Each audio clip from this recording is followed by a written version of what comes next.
Get started. Thank you, Nicole, for recording. Hi, everyone. I hope you're doing good today. I hope the weather isn't too bad over there. I don't know how it feels outside. I've not been outside today. So today we have a special guest in our midst today. We have Kesha Christie.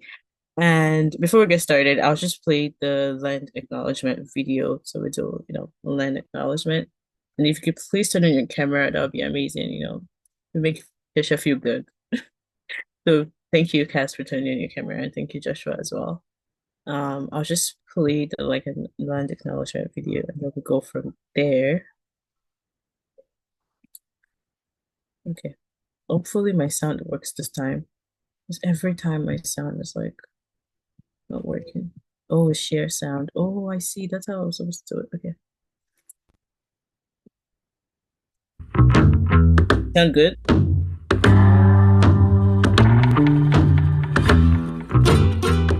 Ani, bonjour. Sarah Rakandishnakas. Shebananing and Donjaba, Takaranto and Day.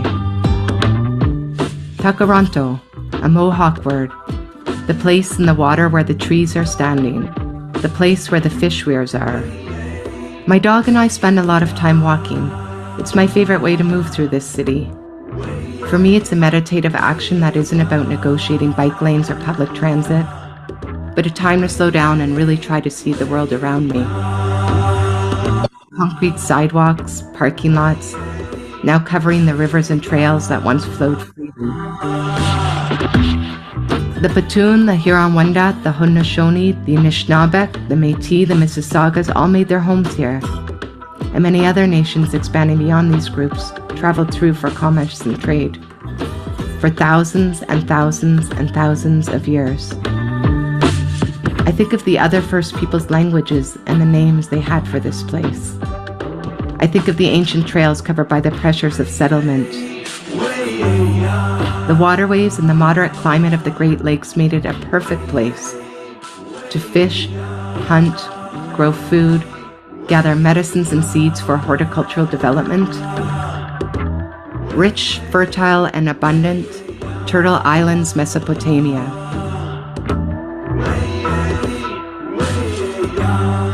Many First Peoples and their goods traveled from here all the way to the Mississippi and back. Whenever I travel somewhere new, I try to find out whose land I'm on, and I ask, who are the original occupants here?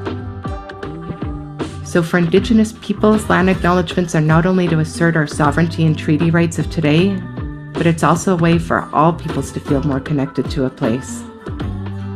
Davenport might be a street now, one I walk down regularly in my neighborhood, but it's not just another thoroughfare. For me, it's an ancient portage trail that holds Indigenous knowledge. They say the animals made the first trails that led them to water, and the people followed. I imagine the deer and the moose once made this trail, followed by the people carrying their birch bark canoes, carrying their goods to trade and bringing stories to tell. Nations from all over Turtle Island met and traveled through this land. Many languages were spoken. Alliances and decisions were made. People from different nations met and intermarried. The dish with one spoon treaty was made. Takaranto was a meeting place and land made up of sophisticated and cosmopolitan peoples and cultures that I see reflected in the city today. I wonder, is it something in the land and the water? Land acknowledgements might seem like a small and simple gesture, but like many of our ways, they are intended to have more impact and hold more meaning than the words alone. If we pride ourselves on diversity and equality, shouldn't our story include Indigenous peoples? In this era of reconciliation, we need to share the truth first.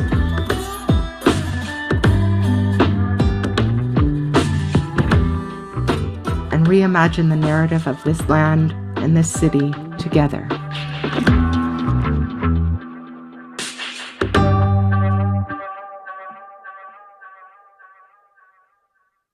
They better not have run out of chicken tenders. Should have skipped it. We should have skipped you. Oh, there we go. Okay.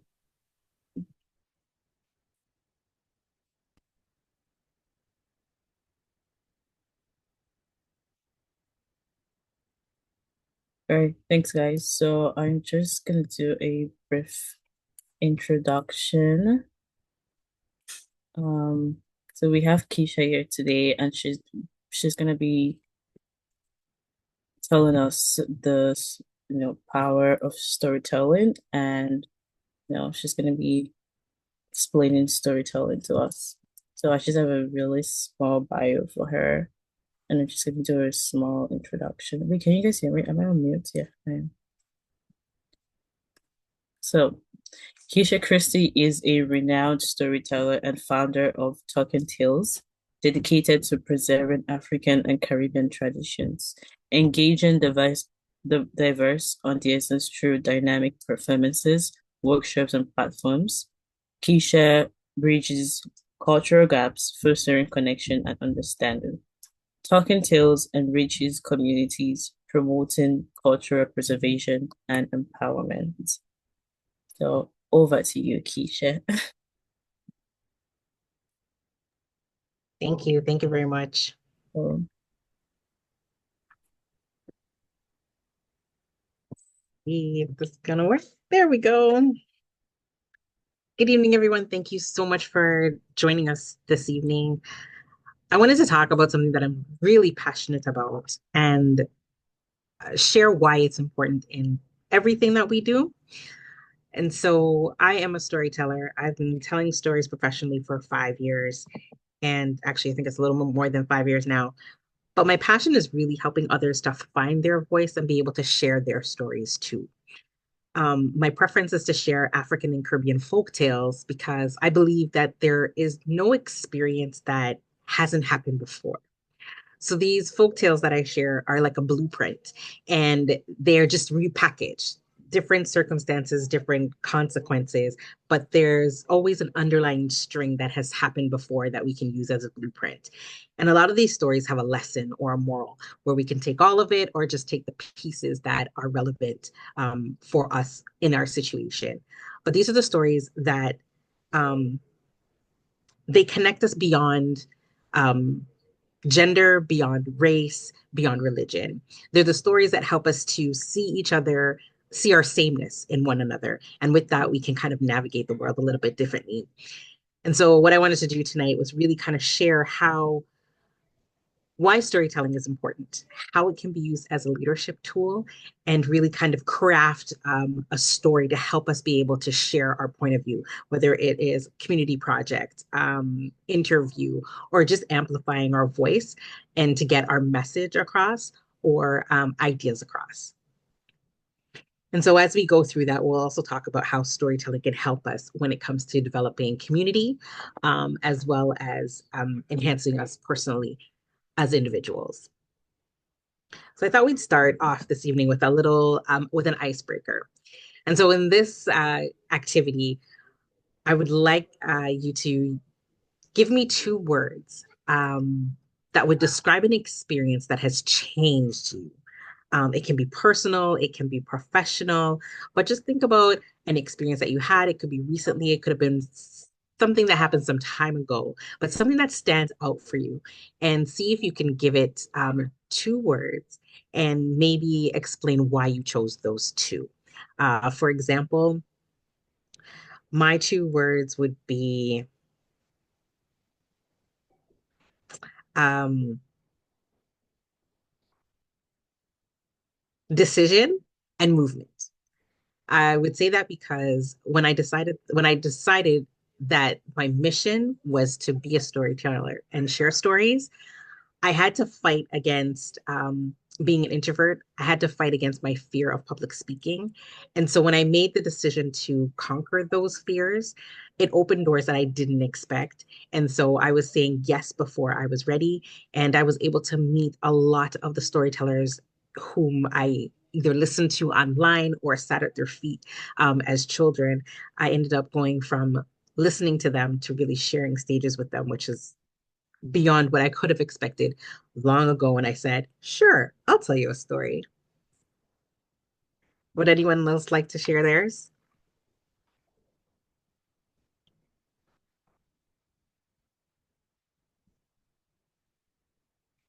You can raise a hand or drop a Drop comments in the chat. So two words that describe an experience. We don't have to explain it, right? Someone else has to be okay. So I'll say God. Is that a word? Yeah. God and serve. Yeah. Nice. That's powerful. Anyone else? I'd probably say ambitious and passionate. Ambitious and passionate. Love that. I see in the comments we've got family and joy. Love that. Representation and community. Thanks, Cass. That's powerful. Nice.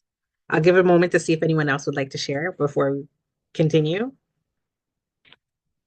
We can always circle back. Oh, nice. Okay. We've got patience and close friends, culture and identity. I love those two. Loss and determination. Wow. Definitely stand out. That's powerful. Thank you so much for sharing. Hang on to these two words. They may come up later on in the presentation for you. But thank you so much for sharing. So I wanted to take a moment to talk about the power of storytelling. I'm a little biased because I love this is something that I'm so passionate about. And I love to see how stories change a circumstance, a community, and an individual.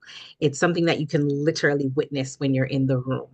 And storytelling is important because it allows us to convey our message in a way that um, we wouldn't normally. One and one plus two doesn't give us the same feeling as, one Pepsi, one cola, two friends. You know what I mean? It kind of, when you're describing the story, it connects us differently. So storytelling does three things. One, it's connection. These are the stories where you can come into a space and share a personal story about something that you've experienced, something someone else has experienced, or even a circumstance that's just a description of something that happened in general. And it tends to connect people instantly. And once you've made that connection, it's used to build trust. So once you're sharing your story and you're sharing it in your most authentic self, you tend to draw the attention of people that you hadn't expected because they're connecting to the sameness in the story that you're sharing. Another thing that stories do is they inspire. When you're telling a story about something that you've overcome, you people tend to see themselves in your story.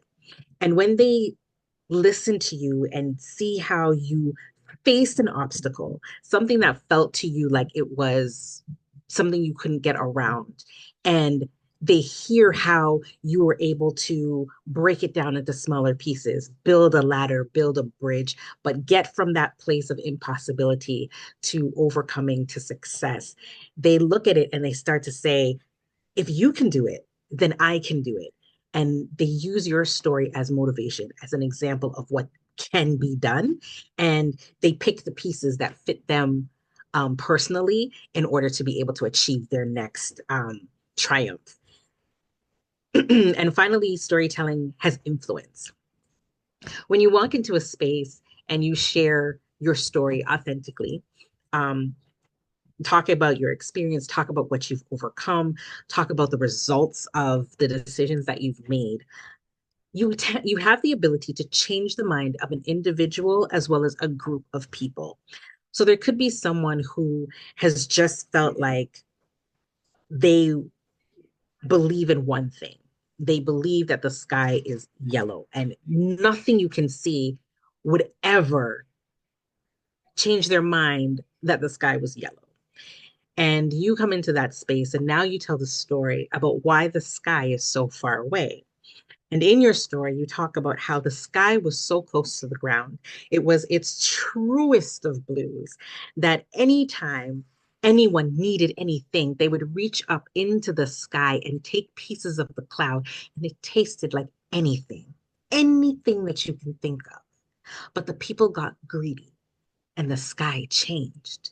You can talk about the sky being angry and giving that warning that rang in the ears of the people that they need to do better. And so instead of wasting the sky, they did better and only took what they needed and left the rest. Then your story will continue and talk about how the king of the land wanted to thank his people for their good, for only taking what they needed from the sky and no more. And so he hosted a big feast and had his helpers take from the sky and make big platters of fruits, vegetables, meats, rice, chapati, all kinds of things to eat. And the people came and they ate. But when they were done, they thought that they could have a little bit more. And instead of looking around to see what was left, they just started taking from the sky. But they didn't just take one handful and satisfied. They took two and three and four. The sky changed again. It became a bright red. And the loud voice came back and said, "Now you will learn." And the sky started to pull up and up and up.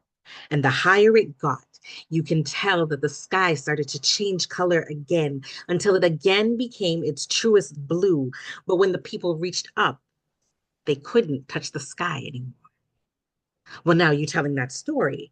And the person who believed that the sky was yellow will now see, wait, the way that you tell it, the sky must be not just blue, but the truest blue. And so it's easy to, when you walk into a space and you share your story, you're able to help others see a different view, a different point of view. And that will help them to buy into your idea. People support what they believe in. And so if they walk into a space not knowing your idea or the project that you want to share, but you're able to share a story with them as to why it's important, then they will buy into your project. So here we start on story structures. It's really kind of like the hero's journey. But before we start this, does anyone have any questions about what I've shared so far already about stories or any experiences that you want to share about how a story may have changed the situation you were in or made you feel powerful in a space?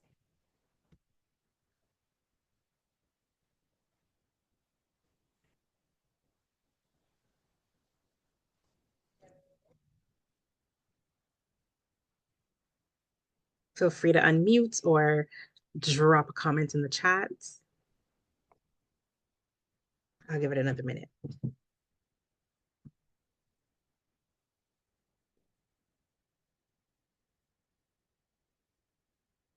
All right. Okay. So we'll circle back to story structure and what I like to call the hero's journey. So when you're telling a story or when you're sharing a story, I'll put it that way, there are key elements to a story that it's the bones, I would say, of your story. And that is you always have a problem. Your beginning of story always introduces you to your characters who could be yourself or another person. In my case of folk tales, it could be my favorite character, a Nancy or Turtle. I like to tell these fable stories because it takes the pressure off. These are like characters that have human behaviors, but we're kind of able to see ourselves differently. Instead of having a conversation about race, we might have a conversation about a hen and an eagle. And so now we're seeing that, wait, they're both birds, which helps us to look at the situation a little bit differently. But every story starts with the problem or the challenge. There has to be something that needs to be fixed or something that arose. And then the story will proceed by looking at how you faced how the problem was faced, what the obstacle was. Was it someone who placed that obstacle there? Is it something that was a belief that needed to be changed or moved? So that's where your struggle is. And then as you build your story, you talk about the resolution. So with every challenge, at some point we overcome unless it's something that you're still experiencing in this moment. So you're able to talk about how you were able to overcome that challenge.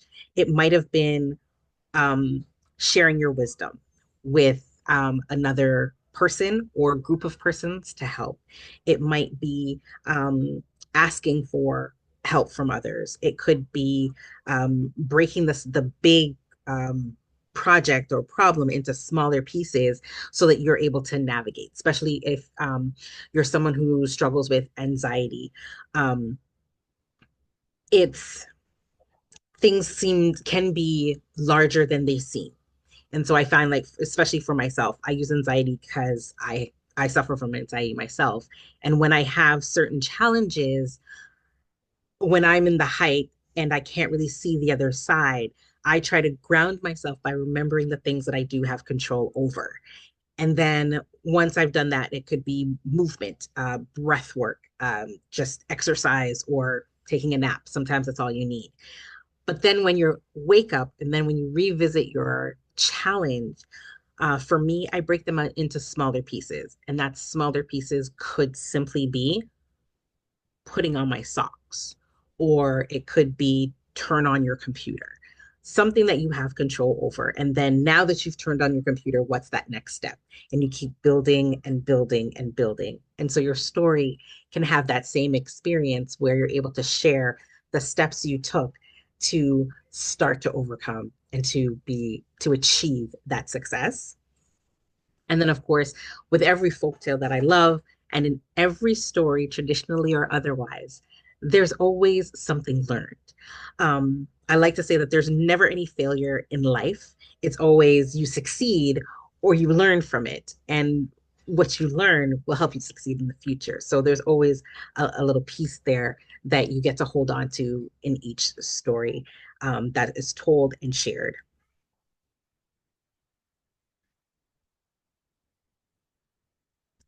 So, with this, when you think of the hero's journey, is there an experience that you've already had that would be able to that stands out when we talk about the hero's journey?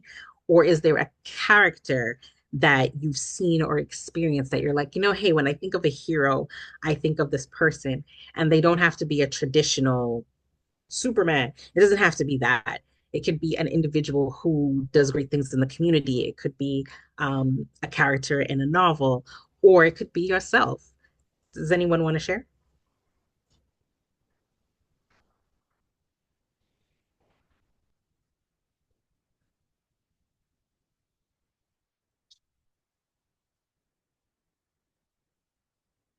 Feel free to unmute and share it.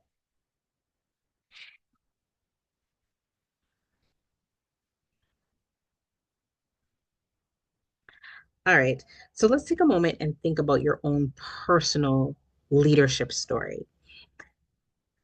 What was your challenge? Um, what was the challenge? How did you overcome it? And what do you think? What did you learn? What was the lesson that you took from it?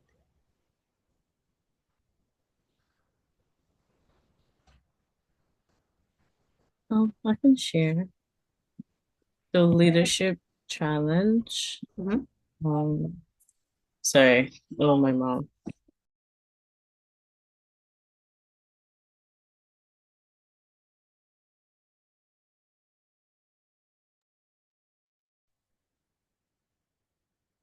So let's just keep thinking about our own story and what that would look like for us.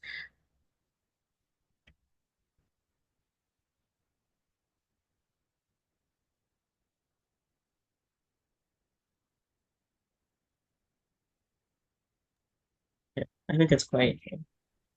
So for leadership, I currently run this program for like young girls, and the challenge was definitely being able to, you know, kind of like relate onto a level. I don't know how to explain like the experiences that they've shared with me and not make them, how do I explain this? Yeah, not like just seeing them as, oh, like they're young and maybe they don't know what they're talking about. Like that's something that happens when there's like a mentor and mentee relationship. And it's really sad that that happens rarely. young people share what's going on, and then the mentor is like, oh, maybe they don't know what they're talking about, or maybe like their parents told them to do this and they didn't do that. So that happened to me personally, and definitely the challenge was taking that out of my head, like just making sure that I don't, you know, show the same thing to them. And how I resolved the problem was definitely trying to be on their level, like reason with them, right? Like reason on their level, like and put myself in their shoes. Like when it comes to the experiences, and put myself in their shoes and what they might be going through, and the experiences that they shared.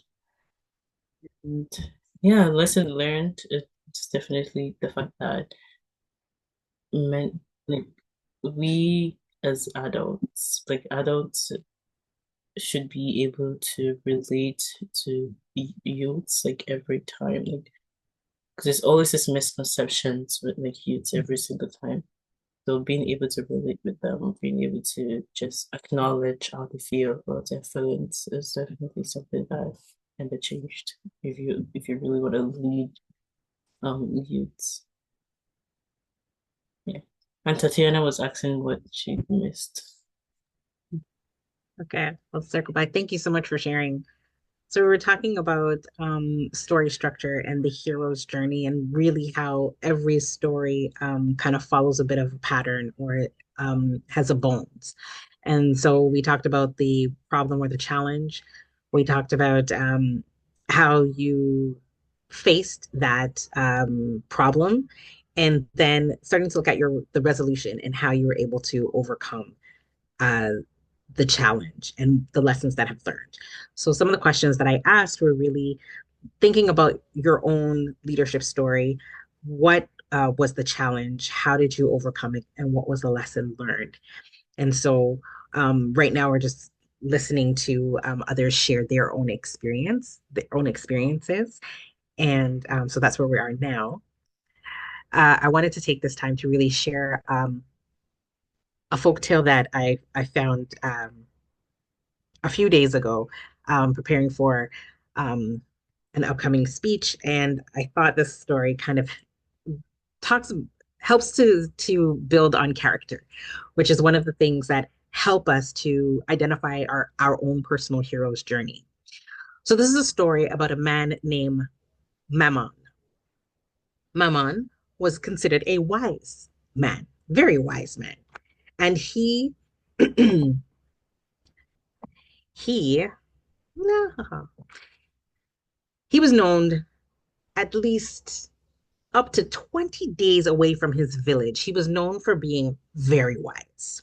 And people would say that this man had never told a lie. Maman would answer questions, he would tell about experiences, and everyone would know that what he said was the truth. Now, the story spread of Maman all the way through all of these villages, up to 20 days away, and the king of the land.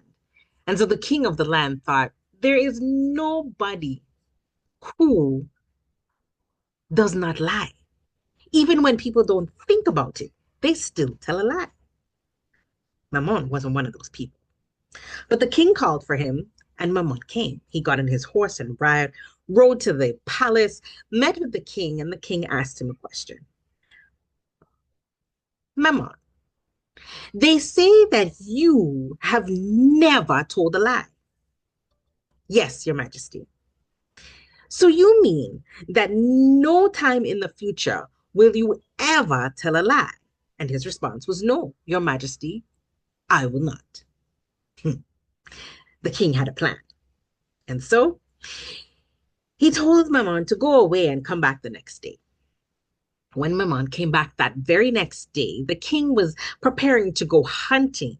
And he had his men together, and everyone was outside, and the king was about to mount his horse. He looked at Maman and he said, after I finish hunting here, I am going to go to my summer palace where the queen is. So do me a favor. Go to the summer palace and tell the queen that I am coming for dinner. And Maman listened to the message and he went off. And as he left and rode out of sight, the king took his foot off the saddle, went back into the palace that he was at, and sat down. He decided that he was not going hunting, and this will be the very first time that Maman tells a lie.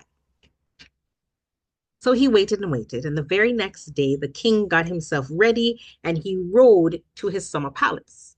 When he got to the summer palace, he went to see the queen and he said, "Ha, did Maman give you my message?" "Yes, he did." "Well, what did he say?" Well, the queen thought about it for a minute and said, "That's very easy. He came and he told us that you, the king, will be coming either today or another day." The king looked at the queen and said, "He said what?" "He said that you may or you may not be coming. So we didn't cook a meal. We just waited for you to come." The king thought to himself, "Really? This makes no sense. So Mammon told you, I told him to tell you that I was coming for dinner, and he told you that I may or may not be coming?" "That's correct." Well, the king realized that even though he had gave Mammon a message, Mammon could not tell a lie. And since he wasn't sure, he listened to the queen as she said, "Mammon arrived yesterday. And when he arrived, he said that at the moment he saw you, you were getting on your horse. But after he left, he's not sure if you put your foot back down or if you left right away. So you may or may not be coming." "Indeed," said the king. He called for Mammon again. Mammon came, and he said, "Well, Mammon, it seems that it is true that you are a man who has never told a lie. And it seems that you only speak to the things that you have seen." So word continued to spread, even up until today, that Mammon is the only man in the world who has never told a lie. Thank you. So in this story, we see that poor Mammon was challenged because of his belief that he did not want to tell a lie, and nor should he. And so instead of talking the things that could happen, he kept to his trueness by only speaking to what he has seen. And when we talk about the things that we have seen, we easily learn that if we only speak to the things we've seen, then there's no way that we could tell a lie. When we come back and we look at the hero's journey and we look at the challenge didn't belong to Maman. The challenge belonged to the king who wanted to prove that everyone had the capacity to lie. But Maman stayed true to himself as opposed to falling into the game that was being played. And he stayed true to himself. He answered the questions, he got the message, and he delivered the message in the way that he best understood it and the best way to share it. And so when he did that, he stayed true to himself and was successful in overcoming the challenge. So here's a time where we're able to kind of take a moment to look at our own leadership stories and what that would look like for us. So, what would be a challenge or a barrier that you have faced? It could be something that happened recently, it could have been during COVID, some challenge that needed to be faced, something that could have developed, something that you experienced personally, or maybe someone near or close to you had experienced, but it stood out for you. Does anyone want to share?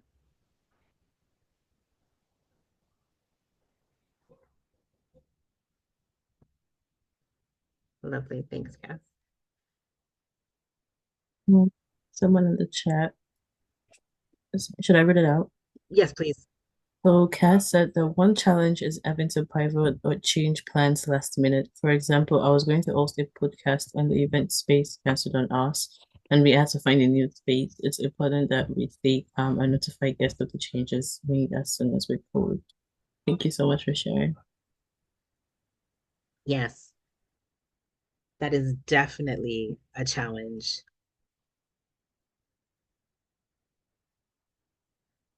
Does anyone else want to share?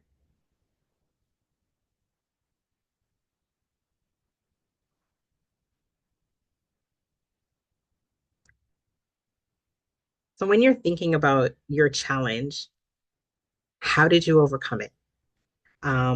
Did something manifest to life? Did someone come forward? What happened next? How did you overcome your challenge? Or how did that person that experienced it, how did they overcome?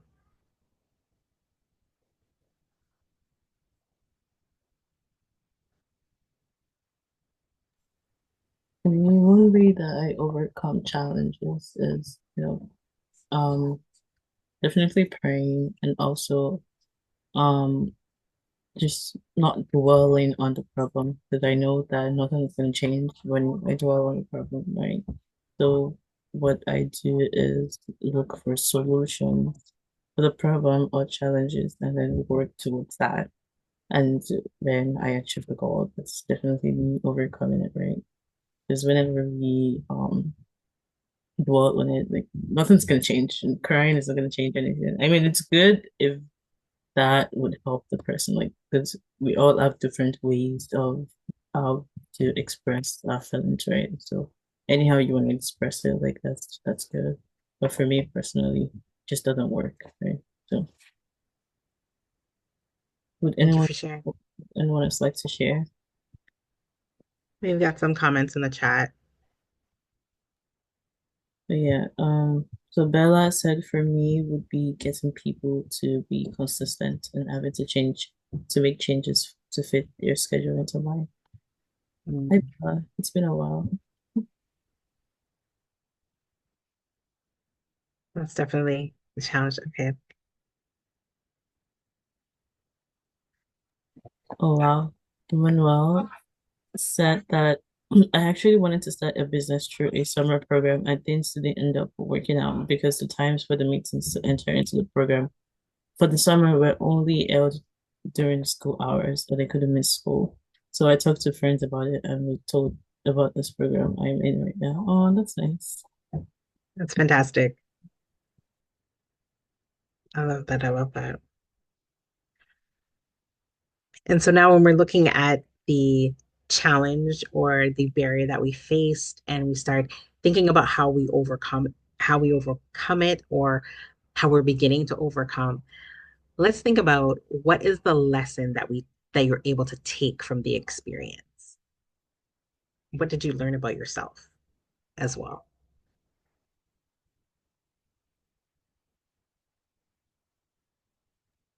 That I can do anything I set my mind to, for sure. Yeah. Powerful.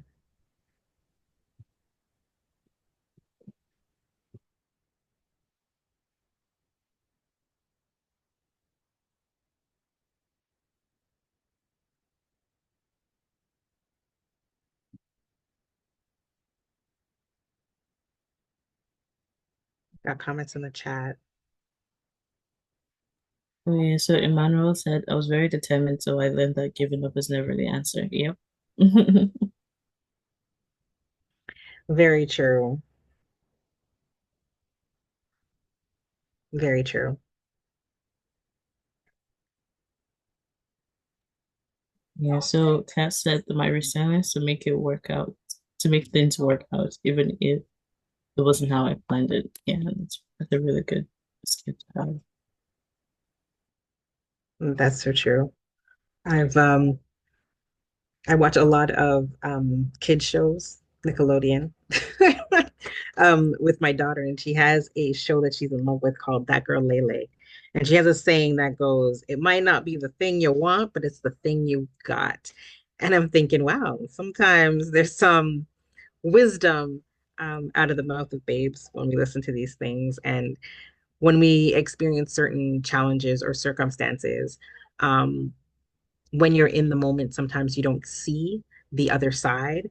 But when we start to see how you overcome them, maybe, someone steps forward or we're able to offer a solution, or we make the decision within ourselves that failure isn't an option or giving up isn't an option, suddenly it's almost like the universe agrees with you. And all of the things you may not have thought of before start opening ways. Where there was a wall, there's now a window. Maybe not the door you were expecting, but here's the window. What next? And you're able to kind of build on the smaller things in order to accomplish your goal.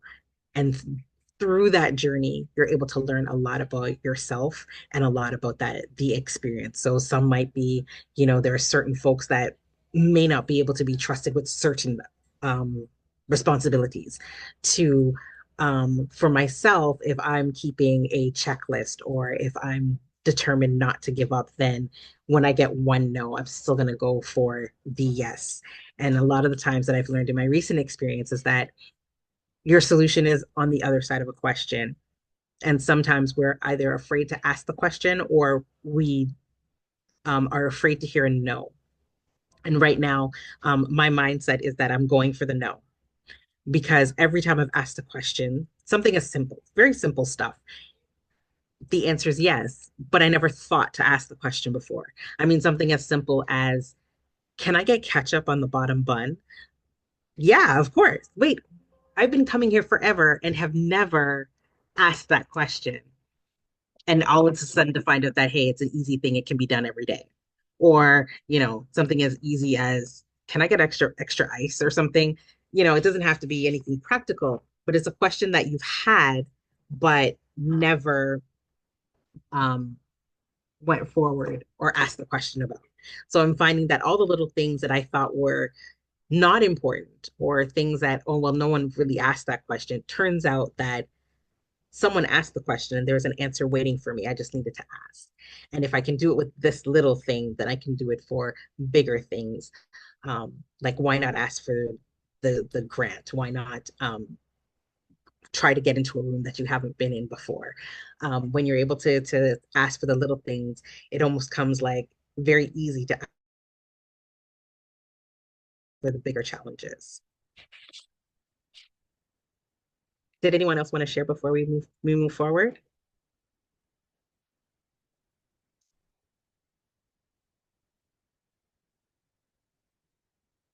Awesome. So when I think about crafting my leadership story, there are some experiences that I've had in my journey that really stand out for me. And the one that gets me every time and I end up laughing at myself is because I've always been afraid of public speaking. And I always thought about what I would do if I ever had the opportunity to share a space, to speak my mind and my thoughts. And my first experience with the stage was not, standing up and sharing my thoughts. It was um, helping out a friend and participating in a hair show that she was having. And very out of character for an introvert like myself. And so I agreed to it. I said yes before I was ready and figured the rest would work itself out. I practiced, I got ready, got my hair done, got my face done, got my clothes, got my outfit. I was ready to go. The results of this performance should have been success. Check mark, check mark, check mark, right? But it didn't end up being that way. I went out on the stage and it was great. I sold tickets. I sold as many tickets as I could. So my mom was in the room, cousins were in the room, boyfriend was in the room, sisters, everyone in the room. And I thought to myself, wow, did such a great job in packing the space and spreading the word. And here I am up on the stage. So anytime I do something that I'm not exactly 100% comfortable with, I tag along. I ask for a tag along. And so I'd ask my sister to tag along with me. And she was in a different group. But the activity of going weekly and practicing helped to build confidence. It helped me to look at myself a little bit differently. So her group went on first, and the song was perfect. They did their thing, and it was like, oh my gosh, this show's gonna be awesome. I mean, it was awesome in general. And the next was for my group to go. There were four of us, maybe five. I don't remember that whole part. But, anyways, I do remember going up on the stage. Everything was great. And then suddenly the sound changed for me. Mwah, mwah, mwah is all I heard. And I was looking around and all I could see were lights. And that's when it hit me. I was laying flat on my back in the middle of the stage in a crowded room, and you could almost hear a pin drop. And so now it was like, okay, what do I do here? I could, I waited for the ground to open up and swallow me, like my mother said, but it never happened. And so I had to decide what I was going to do next. And I decided I'm going to get up and I'm going to finish. And I did. I popped back up. I walked to the end of the stage. I finished my strut. When I got to the end of the stage, I thought, you know what? I did it. I'm going to cheer for myself. So I started cheering for myself, and the whole room erupted. It went from pin drop silence to everyone cheering. And in the moment, I didn't really see the significance. I just finished, and oh my gosh, I'm washed with embarrassment. But when I came off the stage and all the folks who were high fiving and telling me how wonderful I did, it didn't sink in because I just finished. I needed to finish for myself. All of the practice that I put in, I wanted to get to that end, to be able to say I successfully set aside my introvertedness, grabbed hold of the challenge, and finished. Falling could have been the end. That's where my story could have ended. But instead, my story ended with me getting up and finishing. And everyone else in that room was proud, elated with the fact that I finished, not because it was my story, but because everyone saw themselves and their ability to be able to get up and finish too. And so that sticks with me, and I share that every chance that I get, as because it's one of the reasons why I get out and I share my story and many other stories, because it's that determination, that ability. It wasn't there when I started. It kind of came along the way with getting to that moment. And then I thought to myself at that very second, this can't be the end. And so I changed it. And we all have the power to change our own stories. Sometimes stories don't start the way we want them to. But like I said before, when you were expecting a door found a wall, suddenly there's a window or there's a peephole to show you what you didn't want and help you move on to your next goal.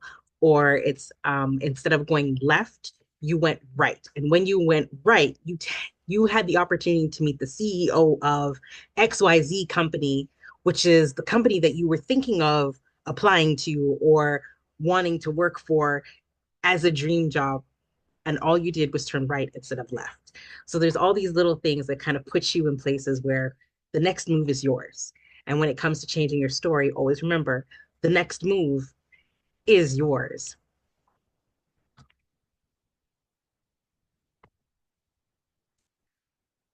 So let's think of storytelling in the idea or of project development. So I've talked to you earlier about how stories are important in helping us to connect with people, influencing, as well as helping us to share um, information. Storytelling is like Brene Brown would say that storytelling is data dressed up, and really it is. We share our numbers differently. I thought about, I think about COVID a lot because it was the one thing that shut down the entire world, and everyone had to rebuild. Everyone had to come to acceptance of whatever the new normal would be or could be. Now, there's a few ways we could spin that story. We could talk about COVID by saying, hey, there were, I don't know, 250,000 Americans who lost their lives. We're Canadian. Doesn't have the same effect. But if we share the stats by saying that um, talking about the nurse, Suzanne, who worked in the ER, and night after night, people were coming in, five, 10 at a time, and only three or four were going home. You can talk about her walking into the room and suddenly going from being able to hold hands with the patient to now dressing up in protective gear from head to toe, a mask, a shield, and gloves. And now holding the hand didn't feel the same. That kind of hits a little bit differently instead of just sharing those numbers. And stories have a way of being able to ignite emotion and influence. So when we look at storytelling for a pitch or a project, here's some of the things that we want to look at again. So we're revisiting the problem and we're looking at the problem that we want to solve. So whenever we're trying to put an idea out into the world, starting a business, sharing our ideas, we usually start with how we will solve a particular problem.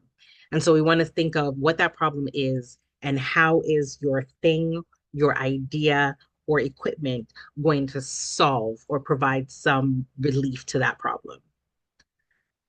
Then you want to think about why does it matter? And the why does it matter is the story. For example, for anyone who is designing, say, a shea butter cream or lotion. Um, it wasn't just because one day you just decided you wanted to do, start a shea butter business. It could be that, you know, someone who had eczema, you really wanted to help them one day, and the only thing you had was shea butter. So you helped them by, helping them put on that shea butter. And it helped to comfort them. It provided relief. But that shea butter, it didn't smell like the hug that it provided for this person. And so I added a little bit of aromatics, some essential oils. And now this shea butter became this powerful item that the next time you were able to share that with someone, the hug that you felt that you gave the first time now gave more warmth because you were able to still provide the same comfort, but now it had this amazing fragrance. Okay, so now we know what the issue is, we know what you're solving, and we know why it matters. It matters because someone feeling discomfort wants to have the comfort. And when you think of comfort and a hug, you're able to visualize that quickly and connect to it. And then you want to look at the solution. What will your project do to solve the issue? What would you do to solve the issue? So now you've got this shea butter that has this wonderful fragrances. It's got this amazing essential oils in there. So now there are additional healing properties that are available in this lotion for anyone who is suffering from eczema or anyone who generally wants a product that is all natural as opposed to having to go to a store and get it from there. So now you're checking all the boxes with your story. And the most important thing is the impact. So what will change as a result of your vision? What will change? The hope is that you'll be able to provide comfort. The hope is that you'll be able to, your idea will be seen on a bigger scale, or someone will see your idea and add it to a bigger project. I don't know. Anything is possible when you're looking at your story. Think of it as you're visualizing the best. How good can this get? And you start to think about how your idea, your business, your project will be able to solve the problem, identify why it matters. Why is it important? Not just to you, but to your community. And then you look at how you can solve the issue. And of course, when you're looking at how you solve the issue, most people want to know what's the impact? Why should I be concerned? And as you tell your story and you share about the problem, overcoming, or the problem, why it matters, and the solution, they're now seeing your idea your business through your eyes. You're connecting with that sameness. We all understand comfort. We understand discomfort. We understand the solution. And now they can see your vision and buy into your vision. Some of the times we think that we're not, we don't have it all. We don't have all the answers. We don't have the solutions, but everything is built slowly and by circumstance. So you're able to visualize your business that you would like to begin. You want to visualize your idea and see how it fits. And when you're sharing your story really highlights what the issue is, and it'll then come back, circle back to share with to help you to develop what matters most. How is their solution, or how did you overcome? So these things continue to add. And when we think that um, we're not conveying the facts, stop thinking about the facts and think about your story. Numbers are easy to tell, but not necessarily easy to understand. But people like to buy the passion behind a business, the passion behind the story. So we want to hear your story so that we now buy into your idea, your product. And it's two ways that you do that. You think about it through your leadership story, which is what is the challenge that you've overcome and how did you overcome it? That's your leadership story. But when you're thinking about your business or your ideas and how to share those, you want to really, come back to the story that you want to tell. Your story will give you instant connection, and that surpasses every age, gender, religion. And from there, you're going to continue to talk about how you overcome. You're going to continue to share your story, which builds on the different items that we talked about. So we looked at the problem, we looked at the connection, solution, and the impact. And at the end of the day, how you package it, your story is how you package all these things together. Does anyone have any questions on storytelling for project development, or any comments that you want to share?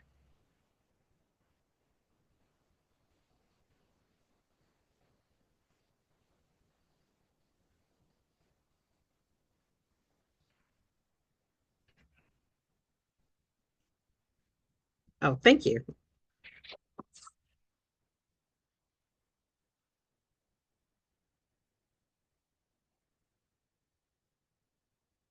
One thing I wanted to add for you, Bella, I see your question here. What could you do to make your business different from others? And there are so many similar businesses out there. Very true. But one thing you have to remember is that there is only one you, and there's no one doing it the way you are doing it. And so, in the grand scheme of things, there might be, 50 bottles of lotion out there, but none of them have your combination of essential oils. And someone's out there, if I could just find something that has these two products together, and that's yours. So with all those bottles of lotion, they're looking for yours. Um, Always remember that there may be all different kinds of, you know, what do I say, digital marketing folks, or graphic designers out there, but not all of them have your eye. Not all of them can identify a true need in the company or share a message the way that you can. And there is someone or a group of someone's that's waiting for your gift, your specific gift. So yes, there may be many, many of them out there, but none like you.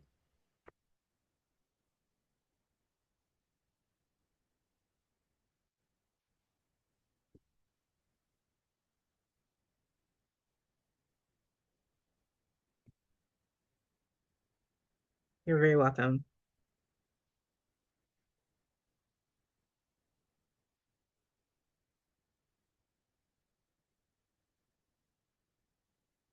Is there anyone else who'd like to share?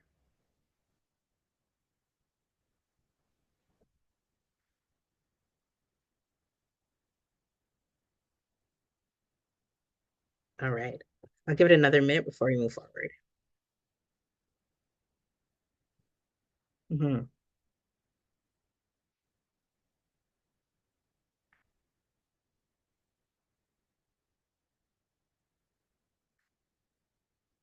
No comments in the chat.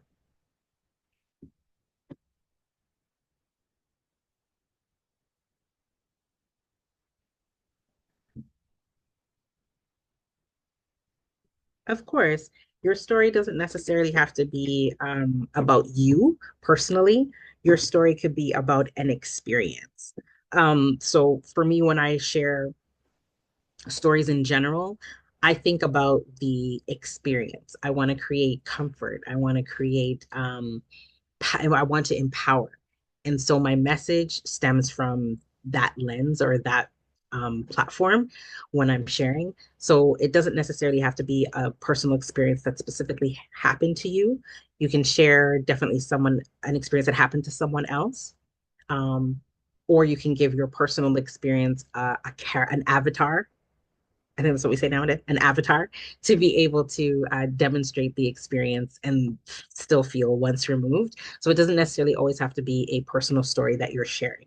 It can be a story that you've liked. You really liked the way someone handled a particular situation. They overcome in these three ways that you feel authentically you see yourself in, or this is you thought was a very art great way to articulate themselves in order to accomplish or reach their goal. And so because you like those things, you can use those in your message, in your storytelling. For me, I look at when I share characters, those characters all have personalities or behaviors from people that I admire, or if it's a bad character, they're just kind of people who make me laugh. For example, if I'm looking for a character that is curious, I give that character the behaviors of my niece because she's very curious and the way that she goes about figuring things out, I find very interesting. So I will give them that characteristic. So when you're thinking of your own personal story or the story that you want to share, you can I like this characteristics or I like the way this piece. With every story, you make it your own by adding a part of you to that or adding what you like to it.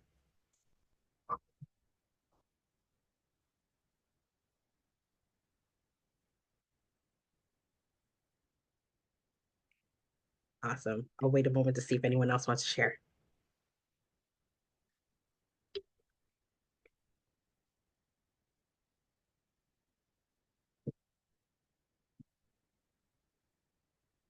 So I'd like to share. Oh, wait, I see a comment here. Considering how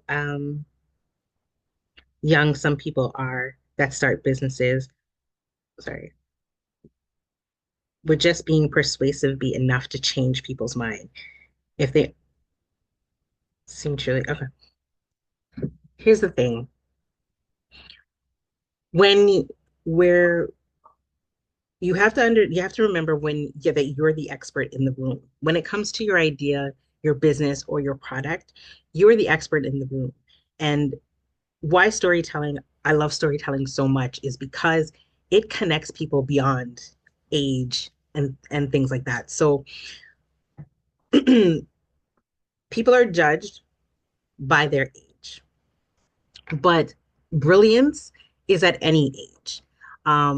Overcoming challenges happens at every age. For example, if you watch a baby learn how to walk, you watch them start and fumble, start and fumble, start and fumble. They find a footing by leaning on something, then they use the table, and then they're walking on their own.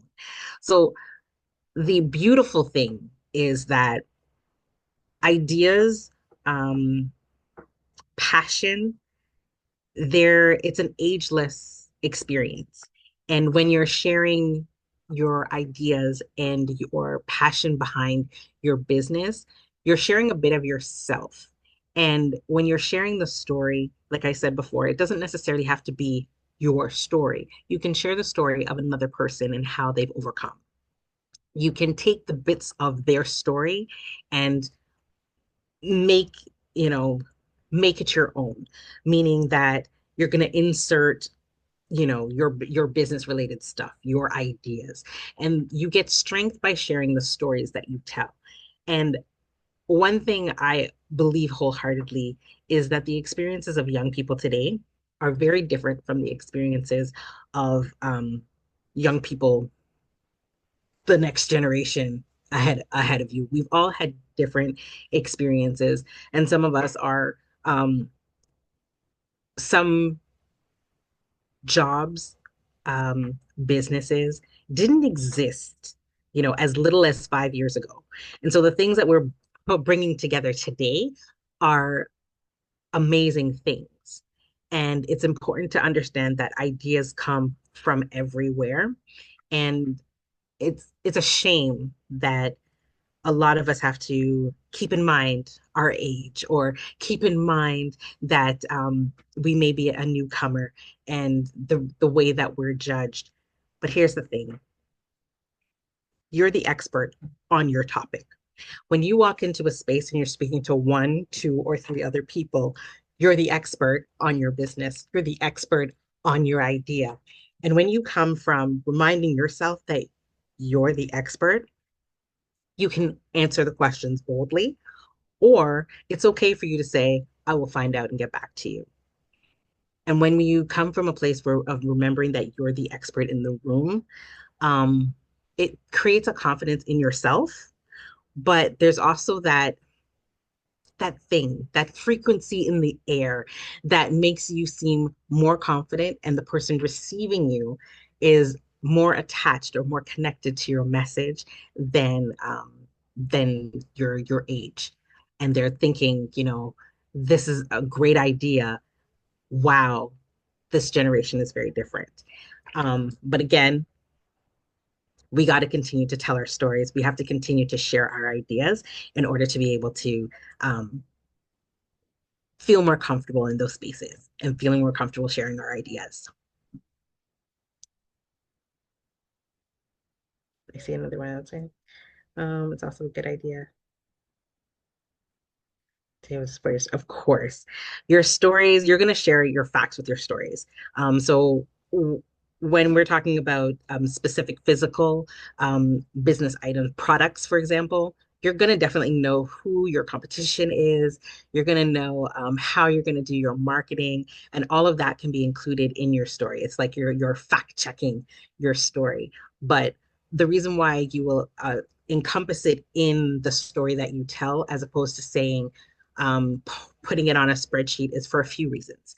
If you have a pitch and you have the opportunity to place it on slides, sometimes we get really nervous and we miss out the good stuff because we're focused on our slides, or we put too much on the slides and end up missing out the good stuff because it was actually 3 paragraphs down and we only had enough time to talk about paragraph one and paragraph two.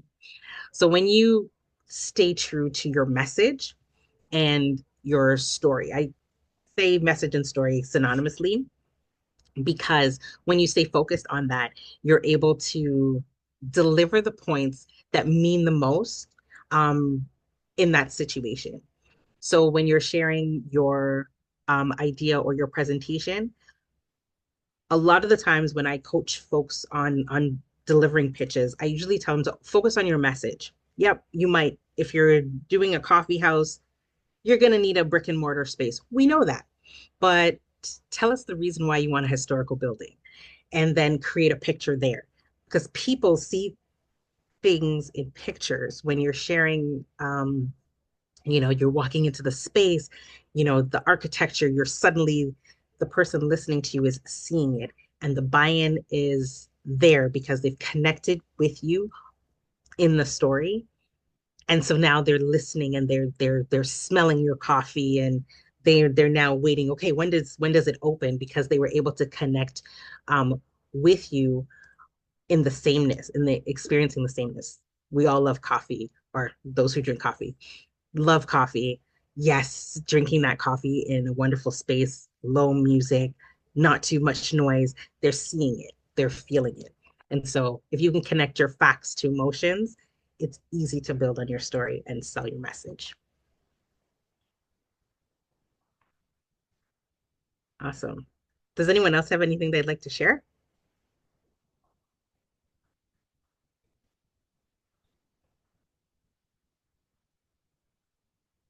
You're most welcome.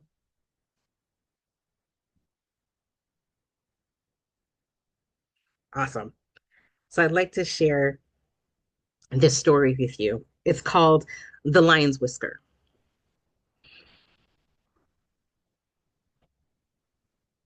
Abigail was married to a farmer. Now, this farmer had a son, and he was about 8 years old, and she did everything for him. She would walk him to school, she would cook his meals, she would talk to him all about his day, but he wouldn't respond. You see, his mother died about 5 years earlier, and so he missed her incredibly. And even though his father had remarried, he wasn't ready to share that space. And Abigail would do anything to have this young man share his life with her. I mean, she loved him so much. So she went to the wisest woman in the village. She went into her hut and she said, there must be something that I can do. Please help me to win this little boy's love. And so the wise woman said, I can make a potion for you. But to make this potion, I will need a lion's whisker. A lion's whisker? Yes. Bring me the whisker and I will make the potion for you and everything will be fine. Well, Abigail would do anything, and this was anything. So she bought herself a piece of meat. She bought that piece of meat and she walked way out of her village, far to the edge, into the Sahara. She walked and walked and walked. When she got close enough to where the lions lay, she unwrapped her meat and placed it on a very wide stone. And then she made her way back into the tall grass and waited. Took some time, but the lions came. They sniffed around and they ate the meat. The very next day, Abigail did the same thing. But this time, instead of going into the grass, she stood outside of the grass where the lion could see her. The lion growled at her. She didn't sniff the meat and ate it. The very next day, she came back again. She gave the same piece of meat in the same place. This time, she stood a little bit closer. The lion looked at her, sniffed the meat, and ate. So she kept doing this over and over again until she was literally standing right beside the rock where the lion would come. She placed the meat down. The lion came, sniffed the meat, and ate it. This time, Abigail didn't leave. She crouched down and she spoke to the lion and said, I've been coming for a while, but I need something from you. I'm hoping that you will give me your whisker. And she put her hand under the lion's chin and she plucked the whisker and held her breath. The lion didn't move.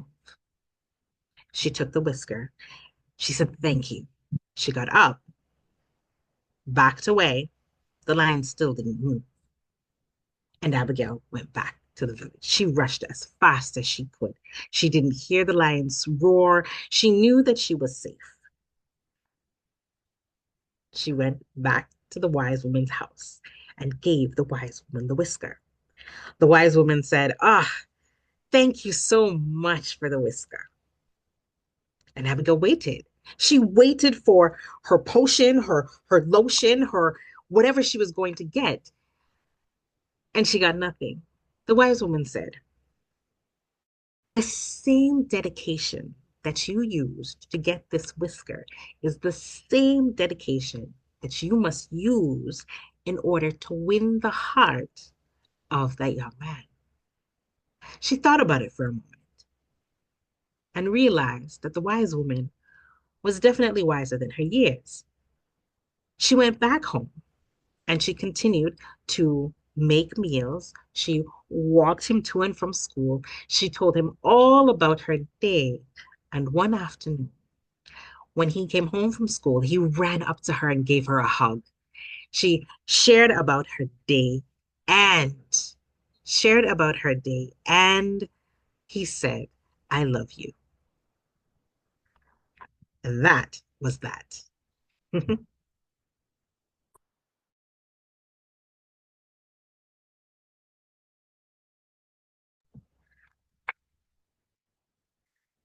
Thank you. Thank you. So she learned a lot about her dedication, and it was the dedication that she used, the patience that she used, the love that she showed was very important in making her achieve her goal.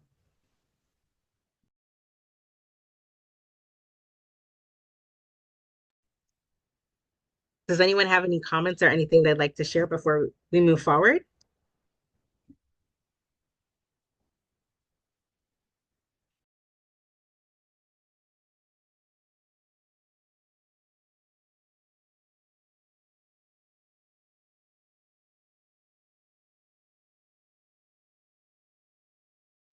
You can also put it in the chat if you have any question or comments.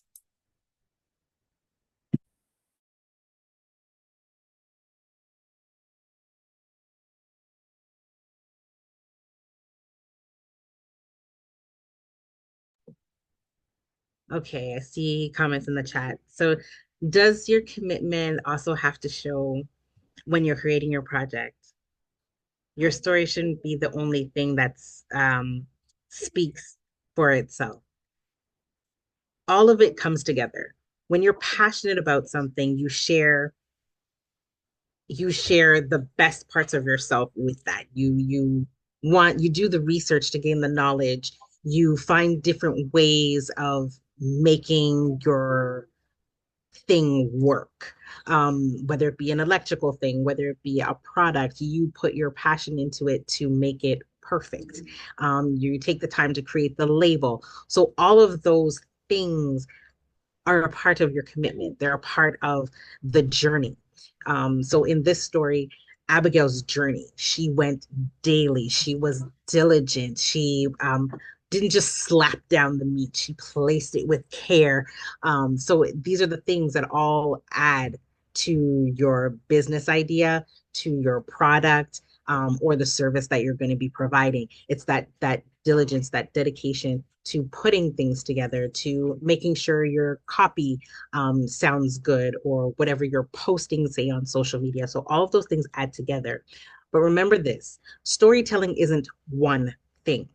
So, in today's example, in our conversations today, we talked a lot about sharing our stories and looking at our leadership story, personal stories, professional stories, as well as how folk tales kind of um, give us a little bit of a blueprint on life in general. But stories are that your bio. Stories are the photos that you include on your socials or your website. They're the ones that you choose for your presentations. It's the stuff that makes it onto your slides. The what you put in and what you leave out are all a part of your story. So storytelling is a consistent frequency that it's an exchange of information, exchange of your idea, someone receiving your idea, someone might have a question and the way that you answer. So all of these, it's a give and take, and it just happens differently.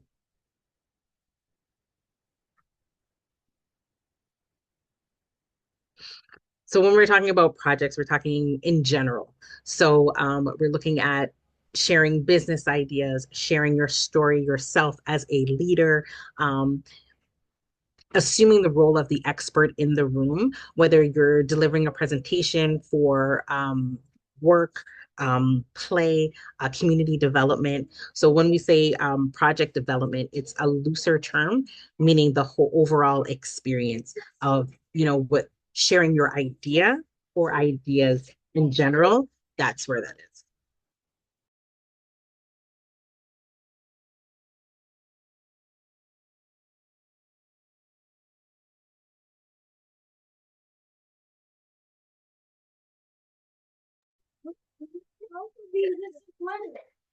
Okay.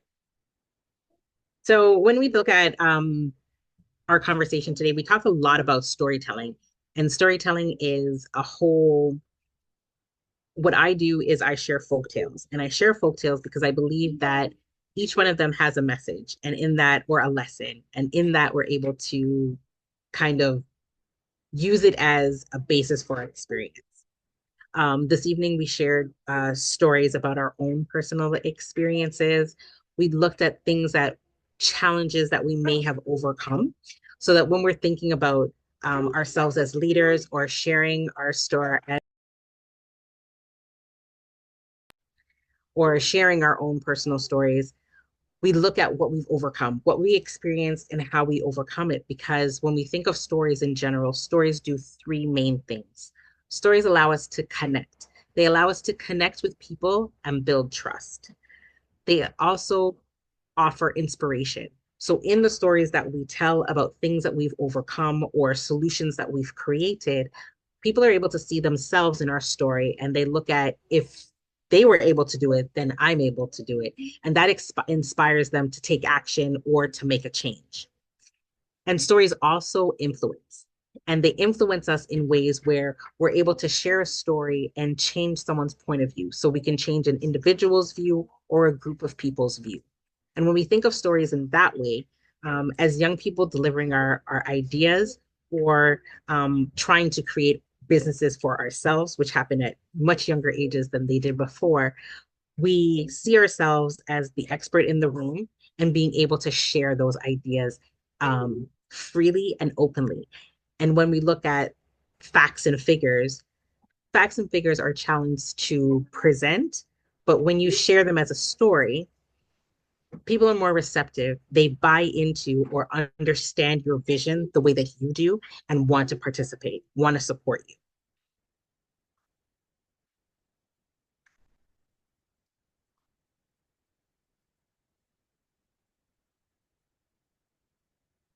Does anyone else have any questions or comments or ideas that they'd like to share?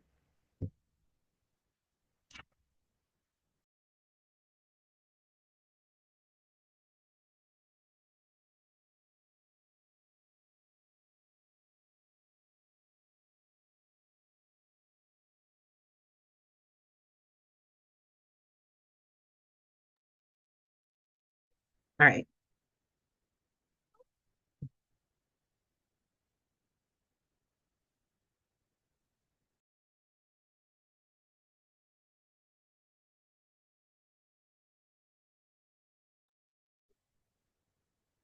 So I see some comments in the chat. So is it a good idea to create a platform to solely share your stories? Well, we do that kind of every day. I kind of think that's what social media kind of does for us. But when you're doing that, you want to be able to also have a story that you share when somebody asks you about your business or somebody says, tell me about yourself. You want to have a story that you're able to share. So you can talk about who you are. Um, one of the things that I learned in my experiences with being a judge or being an interviewer is that the folks who are most successful are the people who tell you who they are rather than about themselves. And so again, that brings us back to the whole idea of being a storyteller and sharing our stories. When we think of who we are or we look at socials, um, many people are sharing their glimpse in time. At this very moment, they're having this type of meal or they're in this particular place. Though those are snapshots, when you're having that one-on-one or one-to-panel conversation, whether it be you're interviewing for a school, a job, or even for a grant or something business related, you want to be able to share the who you are, share the who and what behind your business or behind your idea. And so you can share your stories in the most passionate way possible. And that is by having your beginning, middle, your end. You want to say, here's the challenge, here's how it was overcome. And so it's easy to see your success.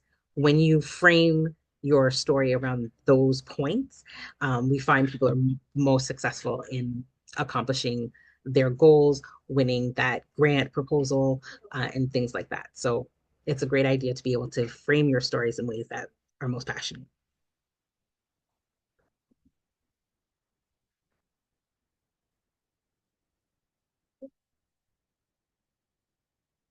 Okay, so when telling your story to engage people, does it matter how interesting it is, or how true it is, or how it matters to you? So when you're telling your story and you're engaging people, they're engaged by your connection, by your enthusiasm with what you're saying. When you pause, they stay kind of hooked. They want to wait for what's coming next. So when you say how true it is, are you telling your personal story, or are you telling someone else's story? Because you could only tell it to the best of your knowledge. And so it can only be as true as you know it to be. And when something matters to you in a certain way, you share differently. Your tone changes. You're more compassionate, or you're more passionate, depending on what the story is that you're sharing. So when you think about it, when you share your story, people are engaged and drawn to you. They're drawn to how you tell the story. When you're speaking, if you have eye contact, they're drawn in. If you're using your words to paint a picture, then they're able to kind of see your point, and they're drawn to you and your message. So my suggestion is make sure it's always true to you, and that it's something that matters to you. And then the passion will naturally come out. You won't have to find your words, it'll naturally flow.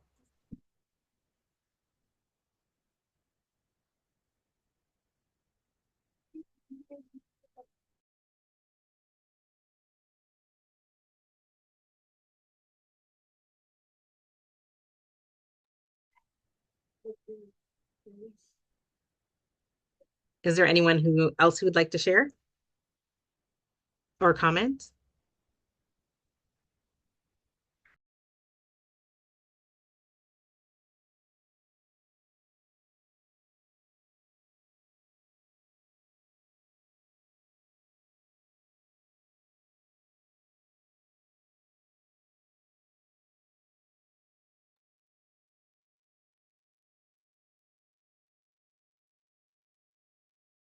All right.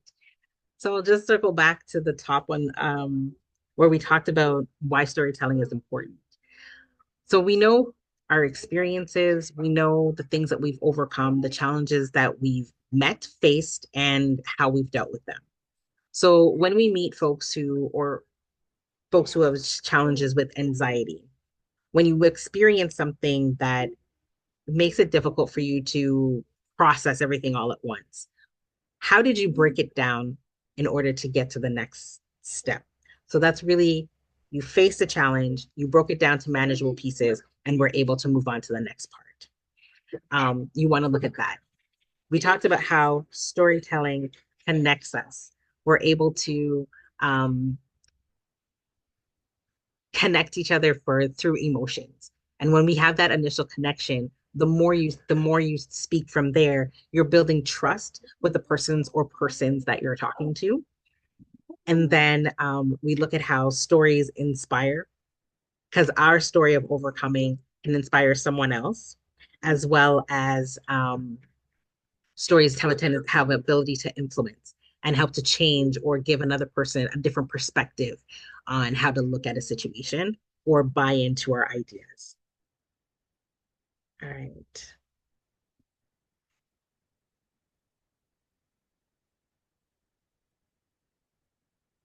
Wonderful.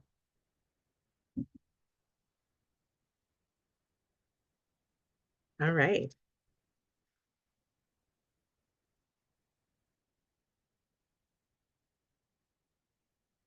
So one of the questions that I have for you is, how will you use storytelling in your leadership? How would you use storytelling to stand out as a leader? Does anyone want to share?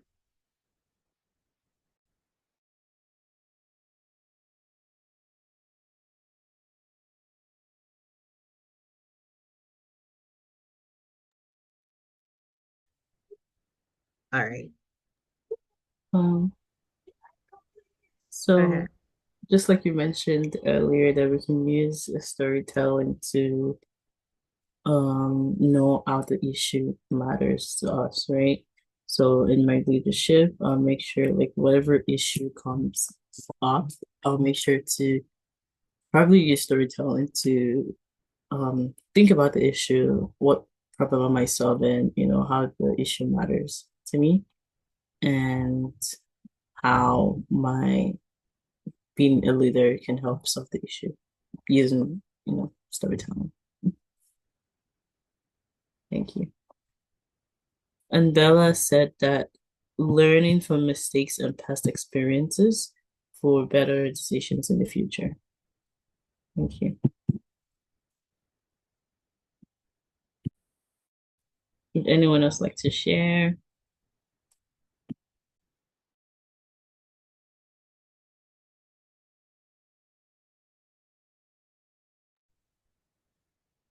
Wonderful. So thank you so much. What I would like to leave you with is this. Stories are powerful. And the reason why I encourage storytelling in the way that I do is because it's able to connect us on levels that surpass gender, religion, and all of those things. When we see ourselves as leaders, leaders share their knowledge, and we do that through story, and we're able to empower others and encourage them to share their own stories as well. And so when we look at storytelling in leadership as a young person, leadership on a project, leadership in a business, feel free to include storytelling in that process. Help those who are either working with you or want to support you to understand your vision through the story that you're telling, your personal experience of a friend. So I'm encouraging you today to think of your leadership story and how you would include storytelling in your leadership, or in any pitches that you do, and think about how you would share that story. And the more that you practice it, or the more that you think of the experiences that you would share, they become second nature to you when you're having conversations. So thank you so much for this evening. And if you have any other questions, feel free to reach out, and I'm happy to assist.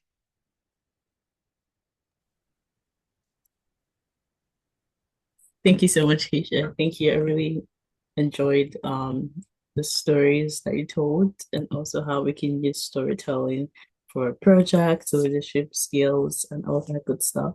Thank you so much. Really appreciate it. And I'm sure everyone else, I mean, people had to leave, but I'm sure everyone else also enjoyed the conversation as well. So thank you so much, Keisha. It's Thank so good to you. have you again. Yes, it's phenomenal for sure. Um, I'll just like to quickly add that if I sent you the project plan, please make sure you're working on it because it's very important to finish it. But next workshop will be next week, and we're gonna be working on a project plan next week. So I'll send her emails just to be all I had all